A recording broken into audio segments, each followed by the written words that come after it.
घर बचाव आमच्या समिती यांच्या वतीने आयोजित केलेला हा मोर्चा सर्व पक्षाचे, विविध पक्षाचे, विविध जाती धर्माचे आज एकत्र आलेले सर्व लोक राजमाता जिजाऊ यांना अभिवादन करून सर्व महापुरुषांना आवाज येत नाही का? अजिबात काळजी करू नका. मी जे काही बोलतो ते फेसबुकला, युट्यूबला, इंस्टाग्रामला येतं आणि घरपोच 24 तास पाहण्याची सेवा आहे.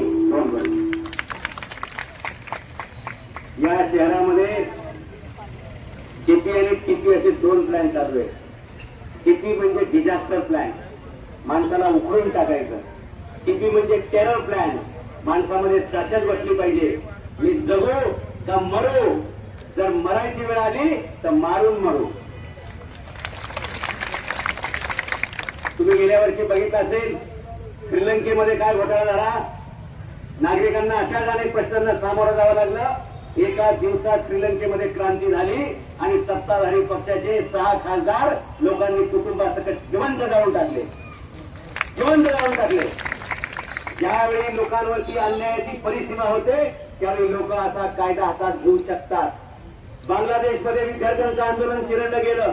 एका दिवसात शेख हसीनाला पळून जावं लागलं. अशाच प्रकारची भयानक परिस्थिती या महाराष्ट्रातल्या पिंपरी चिंचवड शहरामध्ये येते. ज्या शहरामध्ये राजमाता जिजाऊंनी शिवाजी महाराजांना आणल्यानंतर गरिबांचं कल्याण करण्यासाठी सोन्याचा फाळ लावून नांगर चालवला, त्याच पुण्यातल्या या पिंपरी चिंचवडमध्ये बुलडोझर चालवायचं पाप जर हे पुढारी करत असतील तर जेसीबीचे टायर आणि त्यांची भेट नक्की आहे. मला काय म्हणायचं कळलं का तुम्हाला? कळलं का? शिवाजी महाराजांचा गनिमी काळा हात असायचा. शत्रूंनी आणलेली हत्यारं त्यांच्याच गळ्यात ते मारायचे. त्याचा आपल्याला पण करावं लागेल. त्यांनीच फेकलेले दगड परत तिकडे फेकायचे, त्यांनीच फेकलेला बॉम्ब परत तिकडे फेकून द्यायचा. आपण धरून काय आणायचा नाही. त्याला ग्रेनेड म्हणतात. ग्रेनेड फेकलं, पडलं आणि उठलं नाही तर ते परत उचलून फेकायचं असतं. पिक्चर मध्ये दाखवायचं करायचा. हे टीपी प्लॅन म्हणजे काय? गरीबाची घरं उद्ध्वस्त करायची आणि बिल्डरांची घरं भरून टाकायची. गरीबाचे कौलं फाडायची. ज्यांनी हे आरक्षण टाकलं त्या माणसाचं नाव प्रसाद गायकवाड, नगर संचालक. तो कायम टिपटॉप हॉटेलमध्ये 6व्या माळ्यावर बिल्डरांबरोबर मिटिंग करायचा. दिवसा मिटिंग, रात्री सेटिंग आणि मध्यरात्री फिटिंग करायचा. पण लक्षात घ्या, यांची मिटिंग सेटिंग याला सगळ्यात भारी पडणारी आमच्याकडे ताकद आहे. त्याला म्हणतात voting. Voting is super power.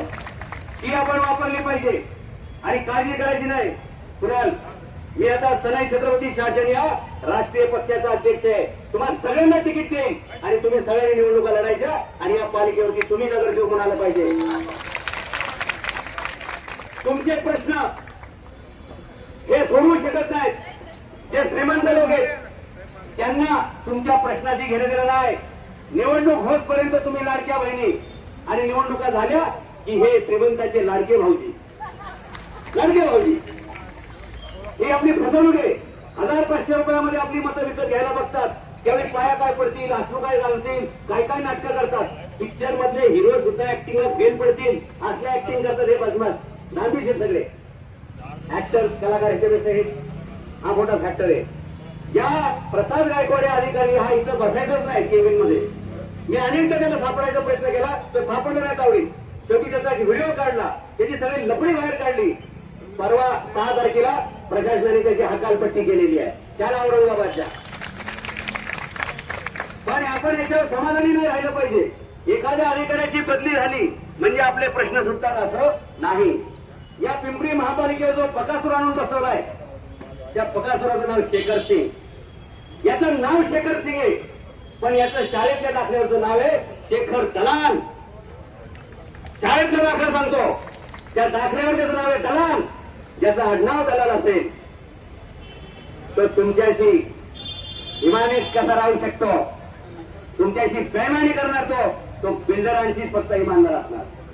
आणि मी आता इथं बोलतो ना, असं अनेक वेळा जाहीर बोललेलो आहे. दुसरा एक डांबी तिथं बसवला अजून जांभळे नावाचा, हा हैदराबाद त्या मराठवाड्यातला आहे, निजाम संस्थाचा आलेला आहे, अशोक चव्हाणचा नातेवाईक आहे. अशोक चव्हाणनी याला इथं जबरदस्ती आणून बसवला आहे. साहेब जीएसटी कॅडरचा माणूस, जीएसटी कॅडरचा माणूस महापालिकेमध्ये अतिरिक्त तो होऊ शकत नाही कायद्याने, ही बेकायदेशीर आहे ना एसआरएचा.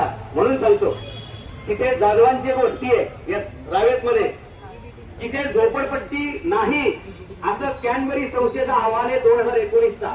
तिथं फक्त 22-23 घरे जुनी 40 वर्षापासून, एकही झोपडी नाही, पक्की घरे आहेत.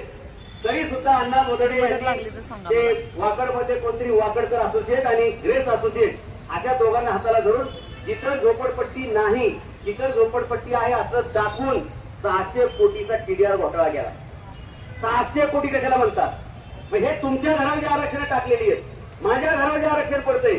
हे फक्त बिल्डरांचं भलं करण्यासाठी डीपीटीपी इकडं आणि टीडीआर एफएसआय तिकडं असं गणित आहे. कळतंय का तुम्हाला? हे व्हायला नाही पाहिजे. तुम्ही सगळे एकत्र आल्यात, हीच एकी तुम्ही ठेवली तर इथं महापालिकेमध्ये सत्ता बदल तुम्हाला करावा लागेल. जर आपला आयुक्त असता, खरं तर आयुक्त शब्द उपयुक्त पाहिजे, म्हणजे उपयुक्त काहीच नाही, हे नासके कांदे सगळे. आणि मला पोलिसांना विचारायचंय, काय या जिल्ह्यामध्ये सेक्शन 144 लागू आहे? काय या जिल्ह्यामध्ये जमावबंदी लागू आहे? नाहीये. म्हणून यापैकी जवळपास 99% लोक पहिल्यांदा महापालिकेच्या दारावर तुम्ही आला की नाही? तुम्हाला महापालिकेच्या आतमध्ये घेतलं पाहिजे, कायद्यानं घेतलं पाहिजे. तुम्ही महापालिका बघितली पाहिजे. हे तुमच्या मालकीची प्रॉपर्टी आहे, ही शेखर सिंगची किंवा कांबळेची नाही आहे, ही तुमच्या मालकीची आहे. पोलिसांना विनंती करतो, हे सगळे शांतताप्रिय नागरिक आहेत, यांना सुद्धा त्या दालनापर्यंत येऊ दे.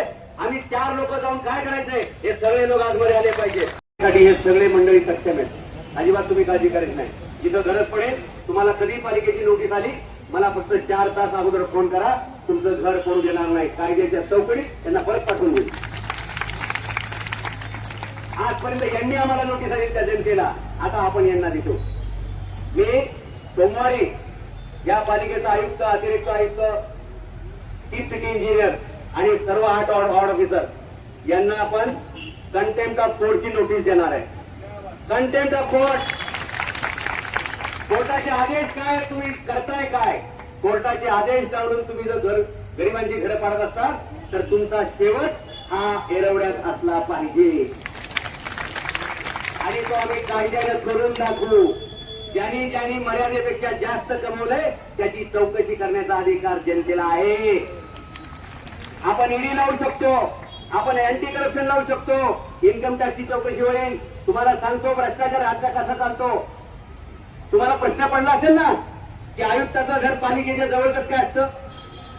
न्यायला येण्याला जवळ पडलं पाहिजे, काय माणसं नाही काय असतील ती कागदपत्र जवळ पडली पाहिजे. कोणत्याही महापालिकेच्या आयुक्ताचं घर 1 किलोमीटरच्या रेंज मध्ये असण्याचं कारण असं की पालिकेच्या आयुक्ताला महिन्याचा प्रवास भत्ता फक्त 5,400 रुपये असतो. किती? 5,400 रुपये. ह्या तरुणेखरांनी इनोवा गाड्या घेतल्यात फिरायला, त्याची बिलं 1,80,000 आपण. ह्या इनोवा तुमच्या नाही, त्या जनतेच्या आहे. अशा भ्रष्टाचाराचा आकडा जर पकडला तर 15,000 कोटीवरती गेलेला आहे. तो सुद्धा आपल्याला उकरून काढावा लागेल, कारण 15,000 कोटीचा घोटाळा म्हणजे तुमच्या प्रत्येकावर 3 लाख रुपयाचं कर्ज केलेलं यांनी